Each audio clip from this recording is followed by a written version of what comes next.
Madam है sir. हाँ जी।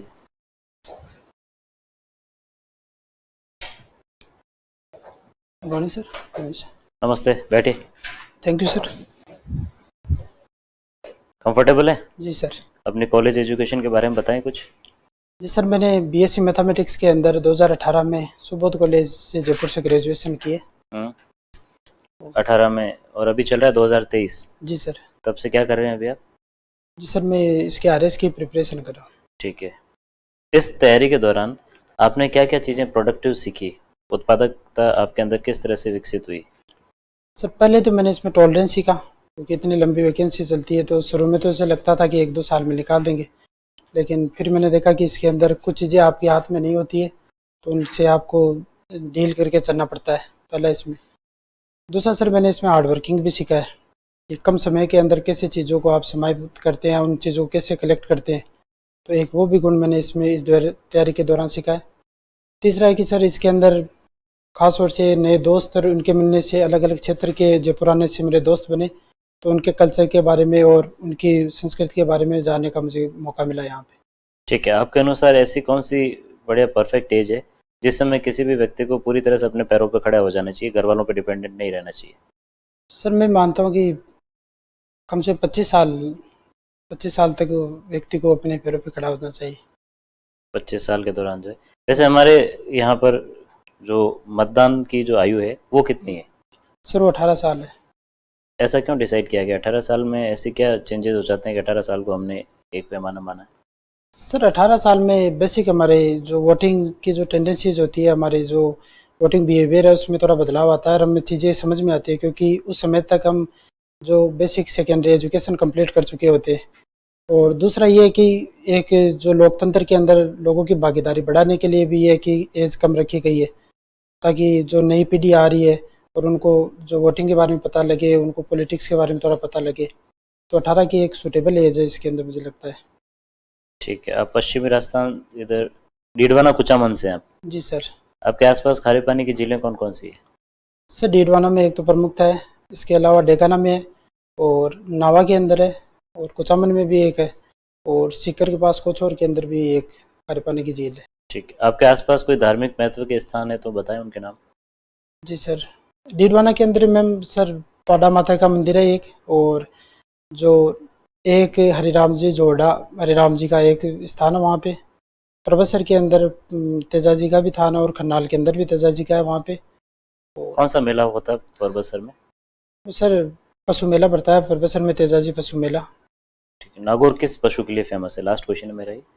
Sir, Nagaur के बेल प्रसिद्ध है इसके अंदर, वो अपनी कदकाठी और बाहर ढोने के लिए काफ़ी ज़्यादा फेमस है, वो खेती के लिए भी काफ़ी वो माने जाते हैं। ठीक है, थैंक यू सर। आपने छात्र संघ चुनाव में भाग लिया था? नहीं सर, हमारे कॉलेज में नहीं हुए थे। क्यों? सर, जब मैंने एडमिशन लिया तो उसके 2 साल पहले उन्होंने बैन कर दिए थे कॉलेज में वो चुनाव। ठीक है। डीम्ड यूनिवर्सिटी क्या होती है? सर, इसमें जहाँ तक मुझे आइडिया है कि यूनिवर्सिटी से पहले का एक स्टेज होता है जिसके अंदर कुछ उनको ऑटोनोमस से कुछ स्वायत्ता दी जाती है, कि आप यूनिवर्सिटी बनने से पहले की एक प्रक्रिया होती है, तो उसमें मापदंड पे कुछ फॉलो करते हैं, तो बाद में उसमें पूर्णतः यूनिवर्सिटी का दर्जा दिया जाता है। आप विज्ञान से ग्रेजुएट हैं? जी सर। विज्ञान से ग्रेजुएट के सामने विज्ञान के क्षेत्र में भविष्य बनाने के और कौन कौन से क्षेत्र हैं? जी सर। सर, विज्ञान के अंदर तो ये है कि अगर पीजी करते हैं, तो मेरे जैसे फिजिक्स केमिस्ट्री मैथमेटिक्स 3 स्ट्रीम थी, तो इसके अंदर आप नेट जेआरएफ करके आप पीएचडी के अंदर जा सकते हैं किसी पर्टिकुलर सब्जेक्ट के अंदर। इसके अंदर दूसरा ये कि कुछ स्पेसिफिक एग्ज़ाम होते हैं जिनमें साइंस की रिक्वायरमेंट होती है, जैसे फॉरेस्ट एग्ज़ाम होते हैं, आरएफएस और आईएफएस, उनके अंदर हम इसके अंदर एलिजिबल हो सकते हैं। और इसके अलावा आईआईटीज़ के अंदर पढ़ने का मौका मिलता है। इसके अंदर एक एग्ज़ाम होता है इसके अंदर, जिससे कि हम एमएससी आईआईटीज़ होती है, एनआईटीज़ होती है, उनसे कर सकते हैं आगे जाके। क्या संसद के पास ये शक्ति है कि वो ये कह सके कि डीडवाना के जो लड़के हैं ग्रेजुएट विज्ञान से, वो आरएस की परीक्षा नहीं देंगे? जी सर, इसमें मुझे लगता है कि इस संविधान के फंडामेंटल राइट में इक्वलिटी है, तो इस बेसिक क्षेत्र के आधार पर गवर्नमेंट जॉब के अंदर हम नहीं कर सकते इसमें। ठीक है, तो बताइए संसद के कानून बनाने की शक्ति और सीमा कहाँ तक है? जैसे संसद का कानून है वो प्रमुखतः पूरे देश पे लागू होता है। वो किस सीमा तक कानून बना सकती है, मतलब उसकी लिमिट क्या है कानून बनाने की? सर जब तक कि जो संविधान का जो मूल ढांचा है, अगर उसको वो अगर नहीं उसको हनन नहीं करती है, वो उल्लंघन नहीं करती है उसका, वहां तक वो अपने क्षेत्र अधिकार में कानून बना सकती है। ठीक है। स्वतंत्रता आंदोलन के दौरान कोई ऐसे व्यक्तित्व जिन्होंने आपको सबसे ज्यादा प्रभावित किया हो? सर इसमें महात्मा गांधी जी। महात्मा गांधी जी। महात्मा गांधी जी के महात्मा गांधी जी का सबसे सफल आंदोलन कौन सा था? सर मुझे लगता है कि जो परिस्थिति समय के अनुसार उनके जो आंदोलन थे वो सबसे सफल, जो शुरुआत के आंदोलन थे वो भी सफल थे। और सबसे पहले मुझे लगता है कि उनके जो शुरुआत के 3 आंदोलन थे, जो अहमदाबाद, खेड़ार, वो उनमें मुझे लगता है कि उनको एक बेस तैयार करने में और जो लोगों की नब्ज पकड़ने में मदद की थी। उनसे आगे उनका जो बाकी के आंदोलन है उनकी रूपरेखा तैयार हो पाई थी। संविधान सभा में जो राजस्थानी थे उनके बारे में जितना जानते हैं बताइए। सर जयपुर से हीरालाल शास्त्री जी थे। और मैं सर अभी सॉरी सर मैं एक ही नाम रिकॉल कर पा। ठीक है। आपके हिसाब से लोक कल्याणकारी राज्य क्या देश के आर्थिक विकास में बाधा है? जी सर ये दोनों चीज़ें साथ समानांतर चलने वाली चीज़ें मुझे लगता है, क्योंकि अगर आर्थिक विकास हम करें और उसके अंदर अगर इनइक्वालिटी या जो समाज के अंदर डाउन ट्रोडन है उनका हम विकास नहीं करें, उत्थान नहीं करें, तो फिर उस आर्थिक विकास का भी कोई मतलब नहीं रह जाता। तो मुझे लगता है कि हमें आर्थिक प्रोग्रेस भी करनी चाहिए। हालांकि इससे ऐसा माना जाता है कि हमारे आर्थिक प्रोग्रेस पे नकारात्मक प्रभाव पड़ता है, लेकिन फिर भी हमें पूरे समाज को साथ लेकर चलना चाहिए। ठीक है। सॉफ्ट डिप्लोमेसी विदेश नीति के मामले में सॉफ्ट डिप्लोमेसी के कुछ टूल्स बताइए। जी सर संस्कृति, जैसे cricket, people to people connection, इसके तीसरा है बॉलीवुड इंडिया के कंटेक्स्ट के अंदर, चौथा है योगा, और पांचवा है कि जो ये भूकंप और जो आपदा आती है इसके अंदर हमारे द्वारा सहायता पहुंचाई जाती है, जैसे रिसेंट इजराइल में पहुंचाई गई। ठीक है, थैंक यू सर।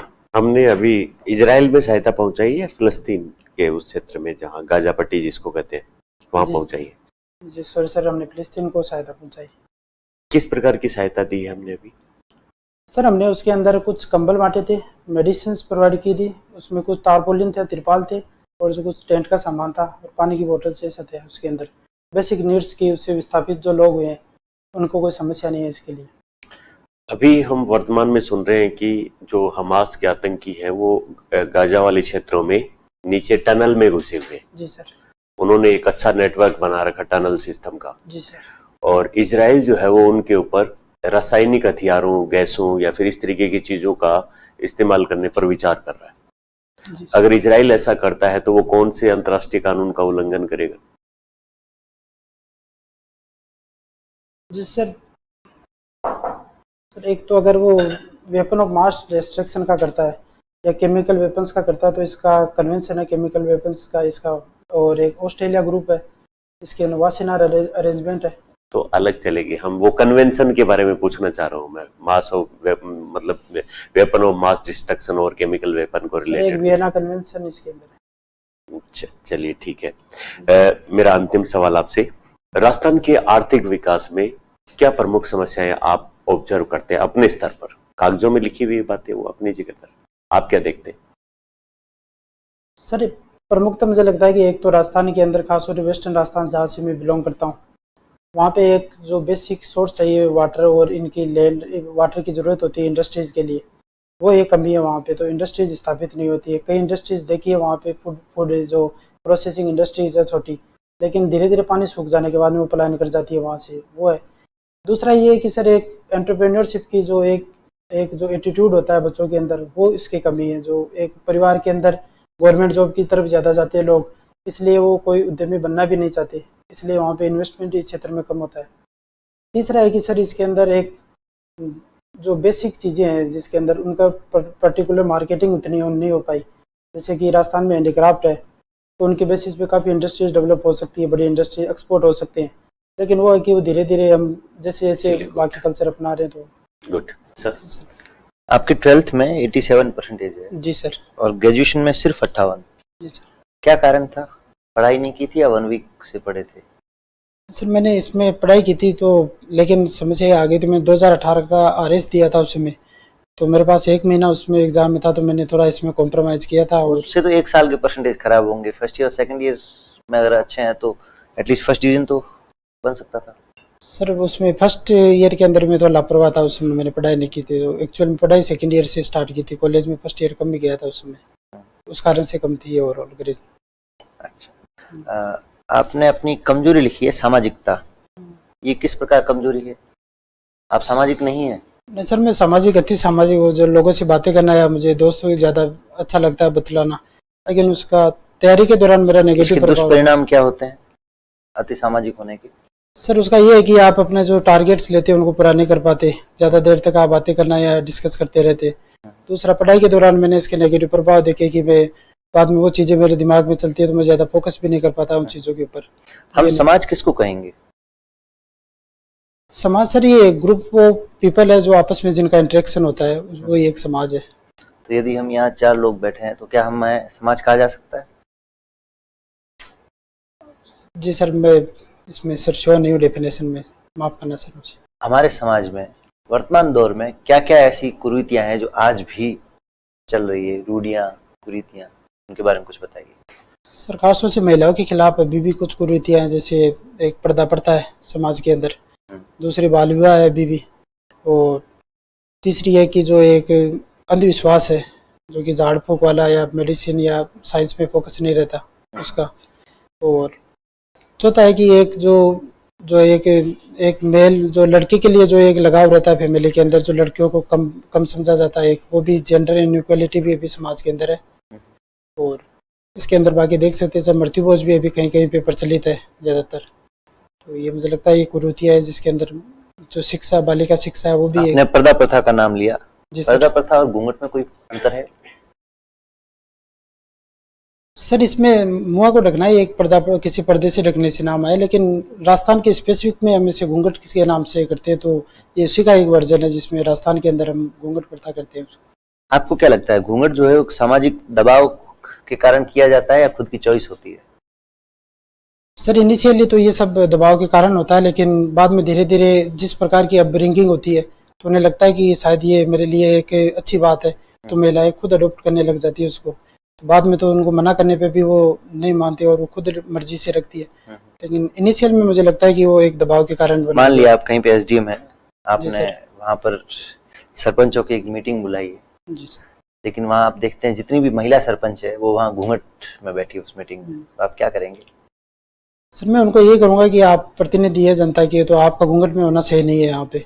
दूसरा है कि उनके साथ कोई आए तो उनको बोलूँगा कि मैं इनको किसी प्रकार से घूंघट से नहीं रखे, ताकि ये इंटरेक्शन कर सके, ये बोल सके, क्योंकि एक पॉलिटिशियन है तो इनका काम बनता है कि ये लोगों से बात सुने, समस्या सुने, हम तक पहुँचाए। तो मैं उनको ये मोटिवेट करूँगा कि आप घूंघट को ऊपर कीजिए और जो चीज़ें हो रही है वहाँ पे उन पर ज़्यादा फोकस दीजिए, ताकि ये आपके वर्कलोड है या जो कार्यशैली है उसमें बाधा के रूप में काम में नहीं आए।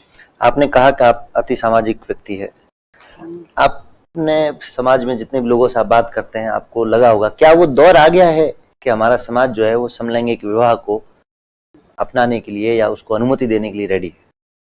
सर मुझे नहीं लगता कि खास तौर से यहाँ पे वो दौर आया कि अभी भी उसके अंदर ये चीज़ें, इस विवाह तो मुझे लगता है कि उसका अगला स्टेप है। पहले तो इनको जो डिक्रिमिनलाइज किया है वो भी पूर्णतः फॉलो नहीं किया जाता है यहाँ पे, उनको भी हीन भावना या डिस्पेरिटी के साथ उनको देखा जाता है। मुझे लगता है कि अभी समाज के तौर पर अभी वो समय नहीं आया कि इनको। ठीक सर। साइंस के स्टूडेंट है आप? जी सर। कल चंद्र ग्रहण हुआ, जी सर। कैसे होता है चंद्र ग्रहण? इस समय पोजीशनिंग क्या हो जाती है? सर इसमें जो मून, अर्थ और सन का जो अलाइनमेंट है उसमें जो सन और मून के बीच में अर्थ आ जाती है, तो जो अर्थ की छाया है वो मून के ऊपर पड़ती है, तो उसे चंद्र ग्रहण कहते हैं। ठीक है। आपका धरती पर वजन है 60 किलो। जी सर। आप चांद पे गए, वही वेट मशीन लेके, कितना वजन है आपका? सर मैं वो एग्जैक्ट मून की ग्रेविटी है वो अर्थ से कम होती है, लेकिन वो कितने पॉइंट कम है मैं उसमें आपका मास कितना हो जाएगा मून पे जाकर? सर उसमें कम होगा, लेकिन मैं एग्जैक्ट वो ग्रेविटी जितनी अर्थ की है उसके अकॉर्डिंग वहाँ पे कम होगा, तो मैं ग्रेविटी को पता नहीं लगा पा रहा हूँ कितनी। वेट और मास में दोनों की बात कर रहा हूँ, क्या दोनों मास का सेम रहेगा सर? मास सेम रहेगा, वेट वहाँ पे डिफरेंट होगा। ठीक है। इस ग्लास के अंदर जो ये पानी है कि एसिडिक है या बेस, ये जानने के लिए आपको लिटमस पेपर दिए जाए तो किस तरह से टेस्ट करेंगे आप? जी सर, अम्लीय के लिए अगर नीला लिटमस पेपर इसमें हम डालते हैं तो वो अगर लाल में कन्वर्ट करता है तो ये अम्लीय है, और बाकी अगर लाल लिटमस पेपर डालते हैं वो अगर उसको नीले में कन्वर्ट करता है तो वो सर बेस है। ठीक है, धन्यवाद, आपका साक्षात्कार हो गया, अब जा सकते हैं। Thank you sir.